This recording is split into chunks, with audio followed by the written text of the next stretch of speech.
முதலமைச்சர் மு க ஸ்டாலின் ஒரு அவசரமான கூட்டத்தை கூட்டியிருக்கிறார். தமிழ்நாட்டினுடைய எம்பிகள் எல்லோரும் இன்றைக்கு இந்த கூட்டத்தில் கலந்து கொள்ள இருக்கிறார்கள். நாளைக்கு நாடாளுமன்றத்தில் என்னென்ன விஷயங்களை முன்னெடுப்பது, குறிப்பாக தமிழ்நாட்டினுடைய உரிமைகளை பறிப்பது அப்படிங்கிறதுக்கு எதிராக எந்த வகையில் எதிர்க்கட்சிகள் திட்டமிட்டு போராட்டத்தை முன்னெடுக்கப் போகிறார்கள், தமிழ்நாடு குறிப்பாக என்ன செய்ய போகிறது அப்படிங்கிறதுக்கான அந்த வரையறையை இன்றைக்கு முடிவு செய்வதற்கான ஒரு கூட்டமாக ஒரு எமர்ஜென்சி மீட்டிங் அப்படிங்கிறது கூட்டப்பட்டிருக்கிறது.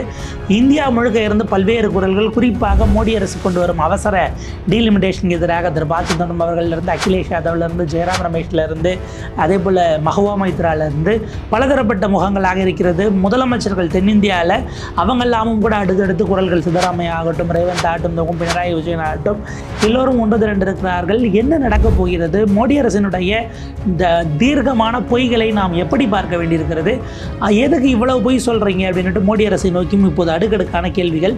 நீங்கள் சொன்னது எதுவுமே சட்டத்தில் இல்லைன்னு, நடப்பது என்ன, எப்படி பயணிக்கும் விரிவாக அலசுகிறது செய்தி தொகுப்பு.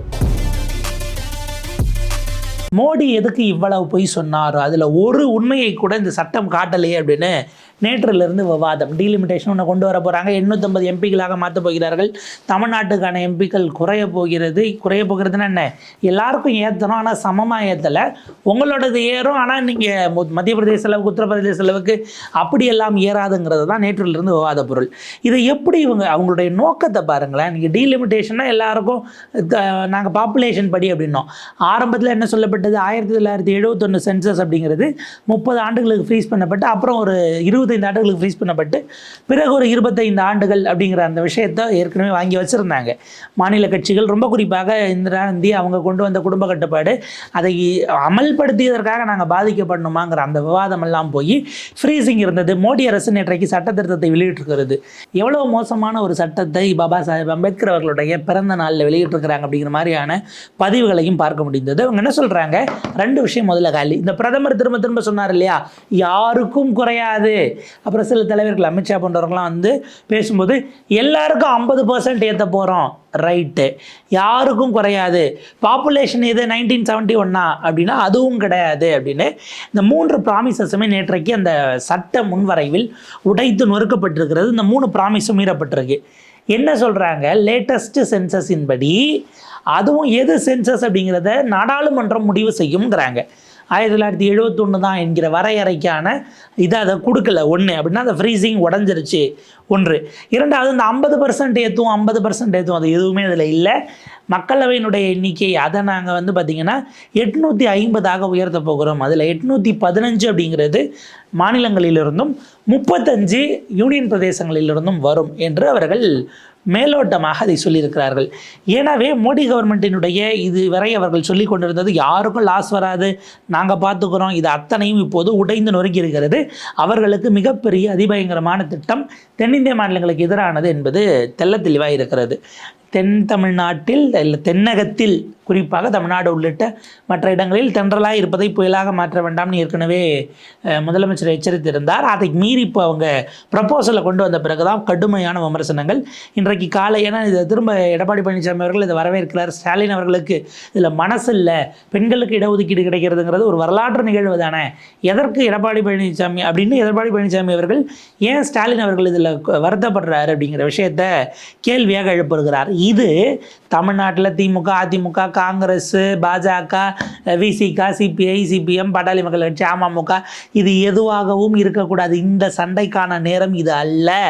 இது தமிழ்நாட்டினுடைய பிரதிநிதித்துவத்தை காலி செய்யக்கூடியதுங்கிற இடத்துல நீங்கள் எம்பிக்கள் இருக்காங்க, இல்லை லோக்சபாவில் இருக்குது, ராஜ்யசபாவில் இருக்குது, இந்த சண்டையெல்லாம் இல்லாமல் ஒரு புள்ளியில் தமிழ்நாட்டினுடைய கட்சிகள் இணைய வேண்டிய தேவை இப்போது வந்திருக்கிறது. ப. சிதம்பரம் அவர்கள் இது குறித்து ரொம்ப விரிவான ஒரு ட்வீட், ரொம்ப ஷார்ப்பான ஒரு ட்வீட்டு. அரசியல் சாசன வரைவு திருத்த சட்டம் பற்றி நான் கடந்த ஒரு வாரமாக சொல்லி வரும் அச்சம் என்று நிரூபணம் ஆகியிருக்கிறது. மக்களவையில் தமிழ்நாட்டின் எண்ணிக்கை 39, இது 58ஆக உயரும்னு சொன்னாங்க. ஆனால் இது வெறும் மாயை என்று நான் சொன்னேன். தொகுதி மறுவரை செய்யும் போது 58 என்பது 46ஆக குறையும். ஏன்னா இவங்க 50% ஏற்றுறதா சொல்லிட்டு ஏற்றுனா அப்படியே கொடுத்துருவாங்களா, இல்லை, அதற்கு பிறகு டீலிமிட்டேஷன் இருக்கிறது. அங்கே தான் அந்த கேட்சே இருக்கிறது. அதுதான் ரொம்ப முக்கியமானதும் கூட. டீலிமிட்டேஷன் நம்ம எதன் அடிப்படையில்? பாப்புலேஷன் அடிப்படையில். எந்த பாப்புலேஷன்? 2011. இப்போ 2011 சென்சஸ் தான் நீங்கள் எடுத்தோம்னா இப்போ ஏன் சென்சஸ் 26 நாங்கள் அதுக்கான தயாரிப்புகளை பண்ணி 27 எடுக்கிறோன்னு சொன்னீங்க அப்படிங்கிற கேள்வி ஆட்டோமேட்டிக்காக வருது. அதே நேரத்தில் உத்தரப்பிரதேசத்தின் எண்ணிக்கை இப்போது 80, முதல்ல இது 50% 120 ஆகும். அதற்கு பிறகு தொகுதி மறுவரை வரும்போது 140 உயரும். மக்கள் தொகை நிலைப்படுத்திய 5 தென் மாநிலங்களினுடைய பிரதிநிதித்துவம் 24.3 இருக்கிறது, 20.7 குறையும். தென் மாநிலங்களின் குரல் அழுத்தப்படும், ஒடுக்கப்படும்.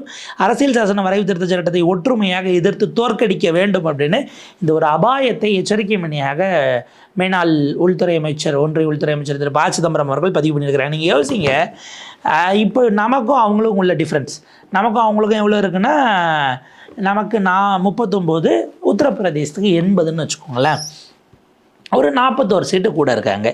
இது தொகுதி மறுவரை செஞ்ச பிறகு நமக்கு 46, அவங்களுக்கு 140. நம்மை விட 94 சீட்டு கூட போவாங்க. நம்மளை விட 40 சீட்டு கூட இருந்தது 94 உயர்றதுங்கிறது தான் சமமான ஃபேர் டீலிமிட்டேஷனா சார் அப்படின்னு நம்ம கேட்கணும் இல்லையா? அது தமிழ்நாட்டினுடைய குரலாக எழ வேண்டும் அப்படிங்கிறது தான் நம்ம கவனிக்க வேண்டியது. இதே மாதிரி திரு ஜெயராம் ரமேஷ் அவர்கள் மோடி அரசினுடைய பொய்கள் அத்தனையும் இப்போது வெளுத்திருக்கிறது, சாயம் வெளுத்திருக்குதுன்னு பேசியிருக்கிறாரு. அவருடைய ட்வீட்டு பார்ப்போம். பிரைம் மினிஸ்டர் அவர் லீடர்னு சொல்லக்கூடியவர், எல்லாரிலிருந்தும் அவர் அவரை மேட்சே பண்ண முடியாதுமாங்க. உண்மைதான். தவறான கருத்துக்களை சொல்லி திசை திருப்புறதில் பிரதமருக்கு சமமாக அவருக்கு இணையாக ஒருத்தரும் கிடையாது. அவர் ஒரு ஹேபிச்சுவல் லையர், தொடர்ந்து பொய் சொல்வதையே ஒரு பிழைப்பாக கொண்டவர். அவருடைய ஒரு இயல்பு குணமாகவே மாறிடுச்சு அப்படின்னா அது மிகையாகாது. அவரால் உண்மையை பேச முடியாது. தப்பி தவறி கூட உண்மையை பேசாத ஒருத்தர் இருப்பார்னா அது பிரதமர் நரேந்திர மோடி தான். அப்படிப்பட்டவர் தொடர்ந்து டீலிமிட்டேஷன் கேட்கும் போதெல்லாம் யாருக்கும் ஒன்றும் ஆகாது, நான் இருக்கேன், நான் பார்த்துக்கிறேன், இது என்னோட கேரண்டி அப்படின்லாம் பிரதமர் பேசிக்கிட்டு இருந்தார். ஆனால் நேற்று பில்லை சர்க்குலேட் பண்ணியிருக்கிறாங்க ஸ்பெஷல் செஷனுக்கு. பிரதமர் பேசிய அத்தனைக்கும் முற்றுமுழுதாக மாறாக இது இருக்கிறது. அவர் சொன்னது எதுவும் செய்வதற்கான வழி இல்லை. லோக்சபாவில் தென்னிந்திய மாநிலங்கள் தங்களுடைய பலத்தை இழக்கும். அதை விட ரொம்ப முக்கியமாக நார்த் ஈஸ்டில், வடகிழக்கில் இருக்கக்கூடியவர்கள், கிழக்கு பகுதிகளில் இருக்கக்கூடிய மாநிலங்கள் எல்லோரும் தங்களுடைய பிரதிநிதித்துவத்தை இந்த சட்டத்தின் மூலமாக ஒட்டுமொத்தமாக இன்றைக்கு இழக்கப் போகிறார்கள். அப்போ நாங்கள் யூனிஃபார்மாக ஏற்றுவோம் பிரதமர் போகிற இடமெல்லாம். நீங்கள் சமீபத்தில் பார்த்தீங்கன்னா கேரளாவுக்கு போன போதும் சரி, இங்கே இருந்தும் சரி, 2024 தேர்தல் சமயத்தில் அதுக்கு பின்னாடி இடைத்தேர்தலெல்லாம் அவர் சொல்லிக்கிட்டு இருந்தார். இது ஏன் நடக்கவில்லை? உங்களுடைய வாக்குறுதி என்ன ஆனது? அப்போ பிரதமருடைய அஷூரன்ஸ், வாய் வார்த்தையில் பிரதமர் சொல்கிறதெல்லாம் நாங்கள் நம்ப முடியாது, ஏற்கத்தக்கதல்ல. அவருடைய அதிகாரத்தை குவிச்சு வச்சு அதை மட்டுமே வச்சுக்கிட்டு ஆட்சி அதிகாரத்தில் நானே உட்காரணுங்கிற அந்த குணத்தை தாண்டி பிரதமர் நரேந்திர மோடியால் நகர முடியவில்லை. அவர் ஒரு பெரும் தலைவராக, ஒரு எல்லாரையும் அரவணைக்கக்கூடிய ஒரு தலைவராக ஒரு நாளும் வர முடியாது. இது ரொம்ப சென்சிட்டிவான இஷ்யூவாக இருந்தாலும் கூட ஒரு தலைவரை போல நடந்து கொள்ளாமல் அரசியல் வேட்கையை விட வெறி கொண்ட ஒருவரை போல் அவர் நிகழ்ந்து கொள்கிறார் என்கிற ரீதியிலான குற்றச்சாட்டை ஜெயராம் ரமேஷ் வைத்திருக்கிறார். இதை கொண்டு போய் அம்பேத்கரனுடைய பிறந்த நாளில் இவர்கள் ஏற்றுகிறார்கள் என்று சொன்னால் அவருடைய லெகசிக்கும் அவர் ஒரு எச்சரிக்கையை 1949 நவம்பர் 25 கான்ஸ்டியூண்ட் அசம்பிளியினுடைய அந்த இடத்தில் அம்பேத்கர் ஒரு உரையாற்றும் பொழுது சொன்னார், இந்த அரசு கான்ஸ்டியூஷனல் மொராலிட்டி, நான் இவ்வளவு பெரிய விஷயத்தை நம்மெல்லாம் சேர்ந்து உருவாக்கி படைத்திருக்கிறோம், இந்த நாட்டுக்காக கொடுத்திருக்கிறோம். ஆனால் அரசமைப்பு சட்டத்தினுடைய மாண்பின்படி நடக்காத ஒரு அரசு வரும்போது இந்த சட்டத்தையும் அவர்கள் ஆயுதமாக்கி இதனுடைய அடிப்படை விழுமியங்களையே அதை முறியடித்து விடுவார்கள் என்று சொன்னதைத்தான் இன்றைக்கு அம்பேத்கருடைய பிறந்த நாளில் இந்த சட்ட வடிவை எல்லோருக்கும் பகிர்ந்து ஒரு வேலையை இவர்கள் செய்திருக்கிறார்கள் என்கிற பகிரங்கமான குற்றச்சாட்டை அரசை நோக்கி வைத்திருக்கிறார். அகிலேஷ் யாதவ், நமக்கு சமாஜ்வாதி கட்சியினுடைய தலைவர், அவர் கேட்குறாரு, இந்த பிஜேபி ஆனாவுனா எல்லாத்துக்கும் உள்ளே வந்துட்டு நாங்கள் டீலிமிட்டேஷன் அப்படி பண்ணுவோம், இப்படி குரோனாலஜியும் பார்க்க, நீங்கள் முதல்ல என்ன நடந்துச்சுன்னு பார்க்கணும், ரெண்டாவது என்ன நடந்துச்சுன்னு பார்க்கணும், அப்புறம் தான் நீங்கள் மூணாவது, இவ்வளோலாம் பேசுகிறாங்களே. அவங்களுக்கு நான் ஒரு சிடிஆர் ஃபார்முலா சொல்கிறேன். விமன் ரிசர்வேஷனுக்கு முதல்ல நீங்கள் சென்சஸ் எடுக்கணும், சென்சஸ் எடுத்தப்புறம் தான் டீலிமிட்டேஷன், அதுக்கப்புறம் தான் ரிசர்வேஷன். நீங்கள் ரிவர்ஸில் ரிசர்வேஷன், அதுக்கப்புறம் டீலிமிட்டேஷன், சென்சஸ் அதுக்கப்புறம் அடுத்த வருஷம் எடுப்போம்னா உங்களுக்கு ஒரு விஷயத்தை ஒழுங்காக நடத்த கூட தெரியாத அரசாக பாஜக இருக்கிறது அப்படிங்கிறாரு. இதற்கு நடுவில் மிகப்பெரிய போராட்டம் பாஜகவினுடைய, யோகி ஆதித்யநாத்தினுடைய அப்படின்லாம் இவங்க பேசுகிற அடுத்த ஜி என்று அழைக்கப்படுகிற யோகி ஆதித்யநாத்தினுடைய உத்தரப்பிரதேசத்தில் மிகப்பெரிய போராட்டம். அங்கே இருக்கக்கூடிய மக்கள் அடிப்படை ஊதிய உயர்வை கோரி பெரும் அளவுக்கு போராட்டம் நடத்தி 2 நாட்களாக மிகப்பெரிய அளவுக்கு கலேபரம் ஸ்தம்பித்து போயிருக்கிறது. எந்த அளவுக்கு போயிட்டாங்கன்னா, வழக்கம் போல் பாகிஸ்தான் தொடர்பில் அவங்க தூண்டி விட்டு தான் யோகிஜிக்கு எதிராக போராட்டம் நடத்துகிறாங்கன்னு அமைச்சர்களே பேசக்கூடிய அளவுக்கான மோசமான நிலைக்கு போயிடுச்சு. அகிலேஷ் இது குறித்து பேசும்போது, விமன் ரிசர்வேஷனை பற்றி வாய்க்கிடையே பேசுகிறீங்களே, அடிப்படை கூலி உயர்வை கேட்டு வந்தால் உங்களுக்கு அவங்கள நீங்கள் எப்படி நடத்துறீங்க அந்த பெண்களைங்கிறத மறந்து போச்சா அப்படின்னு அவர் இது பண்ணுறாரு. இவங்க பிஜேபி தப்பி ஓடுவதற்கு தான் பார்க்கிறது. ஏன்னா அவங்க சென்சஸ் நடத்தலை. சென்சஸ் வந்தது பிறகு ரிசர்வேஷனுங்கிறது வரும். சென்சஸ் வந்துருச்சுன்னா எவ்வளவு சதவிகித மக்கள் இருக்கிறாங்க, அவங்களுக்கு உரிய ரிசர்வேஷன் இருக்காங்கிற அந்த கேள்வி வந்துடும். அப்போ எங்களை விட நீங்கள் அதிகமான பிரதிநிதித்துவம் இங்கேங்கிற கேள்வியை தலித்துகள், ஆதிவாசிகள், பிற்படுத்தப்பட்ட மக்கள், பிடிஏ எல்லாரும் வந்துருவாங்கன்னும் போது இதை காலி பண்ணணுங்கிறதுக்காக தான் அவங்க இப்படி ஒரு வேலையை கொண்டு வராங்க. பிடிஏ சென்டினலுக்கு எதிராக ஒவ்வொரு விஷயத்தையும் திட்டமிட்டு செய்கிறது பாரதிய ஜனதா கட்சி. அவங்க கூட இருக்கக்கூடியவர்கள் யாரும் கூட இன்றைக்கு நாங்கள் பெண்களுக்கு இடஒதுக்கீட்டை தருகிறோம்னு நீங்கள் அவ்வளோ வேகமாக சொல்கிறதெல்லாம் ஏற்கத்தக்கதில் பல விஷயங்களை மறைப்பதற்கு. இன்னைக்கு சிலிண்டரில் தொடங்கி பல பிரச்சனைகள் பெண்களுக்கு போயிட்டுருக்கே, அதில் எதுக்காவது நீங்கள் நின்னீங்களா அப்படிங்கிற கேள்வியெல்லாம் அகிலேஷ் யாதவ் அந்த பெண்கள் போராடக்கூடிய புகைப்படங்களை போட்டும் கூட லேபரர்களாக வீட்டு பணி செய்யக்கூடிய பெண்கள், அவங்களுடைய போராட்டம், இவங்களெல்லாம் நீங்கள் கொண்டு போய் அவங்க போராடும் போது அவங்களை அவமானப்படுத்திட்டு அவங்க மீது அடக்குமுறையை ஏவி விட்டு பெண்கள் உரிமை என்று பேசுவது இவ்வளவு விந்தையானது அப்படிங்கிற கேள்வியை அகிலேஷ் யாதவ் எழுப்பியிருக்கிறார். ஸோ இது ஒரு பக்கம். அப்படின்னா இந்த சூழலில் தான் தமிழ்நாடு முதலமைச்சர் மு க ஸ்டாலின் அவர்களுடைய இன்றைய எம்பிக்களின் அவசர கூட்டம் என்பது முக்கியத்துவம் வாய்ந்ததாக பார்க்கப்படுகிறது. இது அடுத்தடுத்த கட்டத்துக்கு எப்படி போக போகுது? ஏன்னா இன்றைக்கு மாலையில் முக்கியமான எதிர்க்கட்சி தலைவர்கள் அவங்களுடைய கூட்டம், சட்டம் நாடாளுமன்ற குழு தலைவர்களாக மக்களவை மாநிலங்களில் இருக்கிறவர்களுடைய கூட்டம் காங்கிரஸ் கட்சியினுடைய அலுவலகத்தில் இருக்குது அப்படிங்கிறாங்க. திரு கார்கே அவர்களுடைய இல்லத்தில் அல்லது ராகுல் காந்தி அவர்களே அதை கூட்ட போகிறாராங்கிற கேள்வி இருக்குது. இப்படியான விஷயங்கள் ஓடிக்கிட்டு இருக்குது.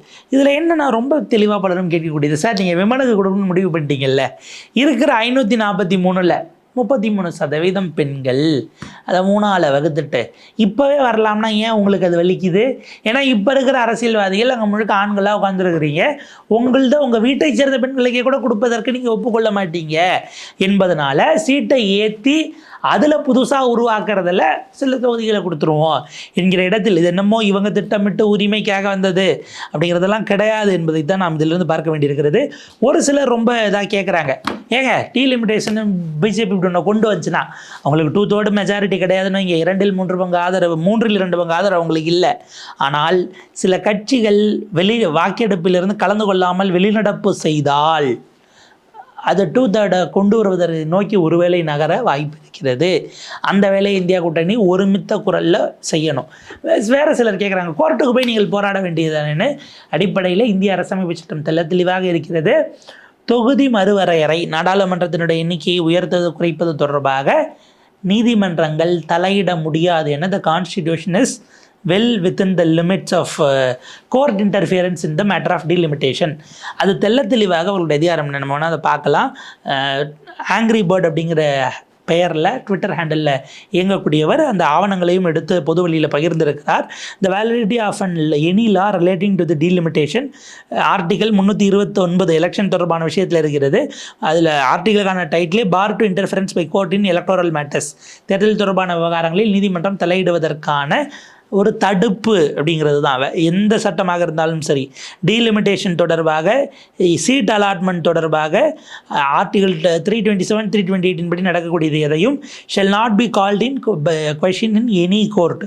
இந்தியாவில் எந்த நீதிமன்றத்திலும் நீங்கள் அதை ஒரு பிரச்சனையாக பிராதாக கொண்டு போய் அதை விவாத பொருளாக மாற்றி செய்ய முடியாது என்பதை தெளிவாக தெளிவுபடுத்தியிருக்கிறது இந்தியாவுடைய கான்ஸ்டியூஷனல் நம்முடைய ஃபோர்ஃபாதர்ஸ் தெளிவுபடுத்தியிருக்கிறாங்க. எனவே நீதிமன்றத்தில் போவது என்பது ரூல்ட் அவுட். மக்கள் மன்றத்தை கொண்டு வர்றது ஒரு பக்கம், அதை விட நாடாளுமன்றத்தில் நாளைக்கு என்ன மாதிரியான விஷயங்களை முன்னெடுக்க போகிறார்கள், எதற்காக இது கொண்டு வரப்படுகிறது, இது எல்லாமே விரிவாக ஆராயப்பட வேண்டியது. என்ன முடிவை நோக்கி போகிறாங்கிறத நம்ம பொறுத்திருந்து பார்ப்போம்.